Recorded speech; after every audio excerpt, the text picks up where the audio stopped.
wabarakatuh.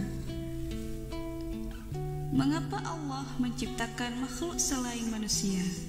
Ternyata ini alasan Allah menciptakan makhluk selain manusia. Sebelum kita lanjutkan, jangan lupa untuk membantu channel ini dengan cara tekan tombol subscribe serta bagikan video ini kepada orang lain. Semoga apa yang kita buat menjadi ladang amal ibadah. Amin, amin, ya Rabbal Alamin. Dalam surat Az-Zariyat ayat 56, tujuan diciptakannya manusia dan jin adalah untuk beribadah kepada Allah Subhanahu wa Ta'ala. Jin dan manusia dijadikan oleh Allah Subhanahu wa Ta'ala untuk beribadah kepadanya. Tegasnya, Allah menjadikan kedua makhluk itu sebagai makhluk-makhluk yang mau beribadah, diberi akal dan panca indera yang mendorong mereka menyembah Allah. Untuk beribadahlah tujuan mereka diciptakan. Dengan demikian, ibadah yang dimaksud di sini lebih luas jangkauannya daripada ibadah dalam bentuk ritual. Setiap perbuatan yang kita niatkan untuk Allah Subhanahu wa Ta'ala, insya Allah itu akan dicatat olehnya sebagai amal ibadah kita. Allah Subhanahu wa Ta'ala mengangkat manusia untuk menjadikan khalifah di muka bumi ini. Yang dimaksud khalifah ialah penguasa yang mengatur segala sesuatu yang ada di bumi, seperti satwa, tumbuhan, hutan, gunung, air, sungai, laut, ikan. Seyogyanya manusia harus mampu memanfaatkan segala apa yang ada di bumi untuk kemaslahatannya. Jika manusia telah mampu melaksanakannya, maka sunatullah yang menjadikan manusia sebagai khalifah di bumi benar-benar dilaksanakan dengan baik oleh manusia, terutama mereka yang beriman kepada Allah Subhanahu wa Ta'ala dan Rasulullah sallallahu alaihi wasallam. Manusia selain sebagai khalifah di muka bumi, juga sebagai hamba Allah Subhanahu wa Ta'ala yang diperintah untuk menyembahnya. Dalam hal ini, perintah menyembah Allah karena sesungguhnya Allah yang menciptakan semua alam semesta ini.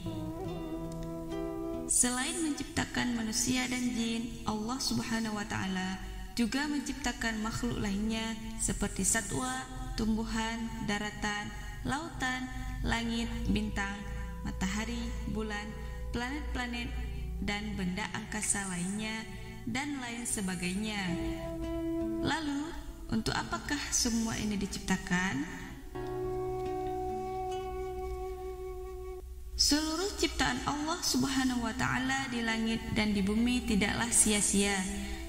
Dia diciptakan selain manusia, makhluk-makhluk yang membawa manfaat bagi kehidupan manusia.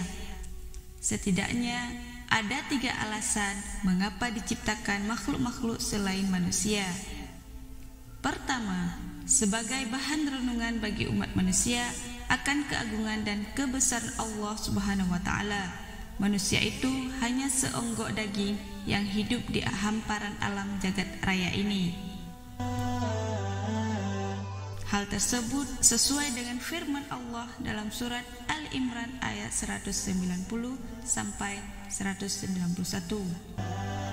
Artinya, sesungguhnya dalam penciptaan langit dan bumi dan pergantian malam dan siang terdapat tanda-tanda kebesaran Allah bagi orang-orang yang berakal, yaitu orang-orang yang mengingat Allah sambil berdiri atau duduk atau dalam keadaan berbaring, dan mereka memikirkan tentang penciptaan langit dan bumi seraya berkata, "Ya Tuhan kami, tiadalah Engkau menciptakan dengan sia-sia, maha suci Engkau, maka peliharalah kami dari siksa neraka."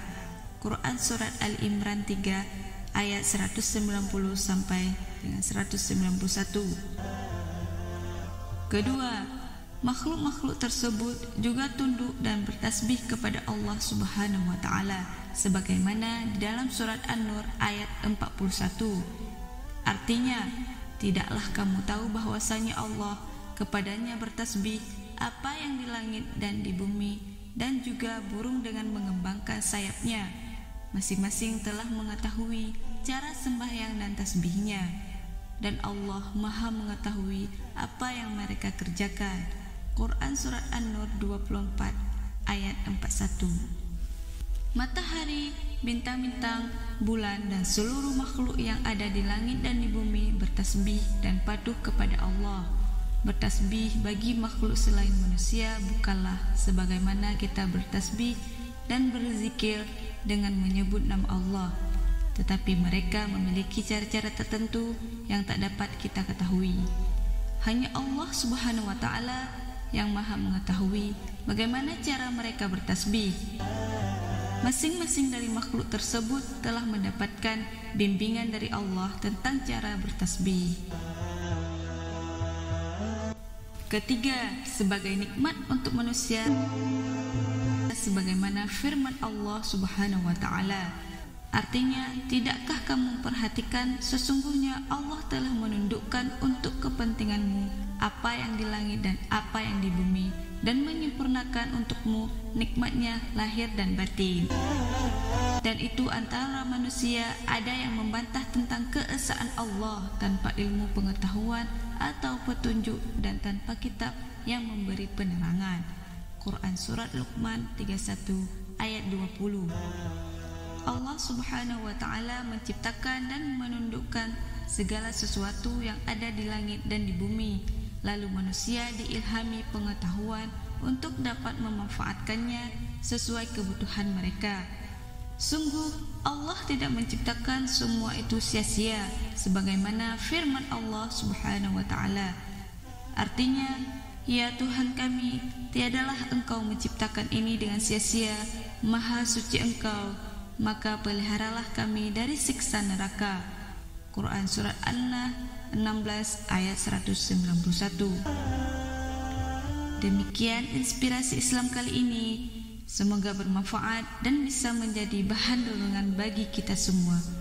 Assalamualaikum warahmatullahi wabarakatuh.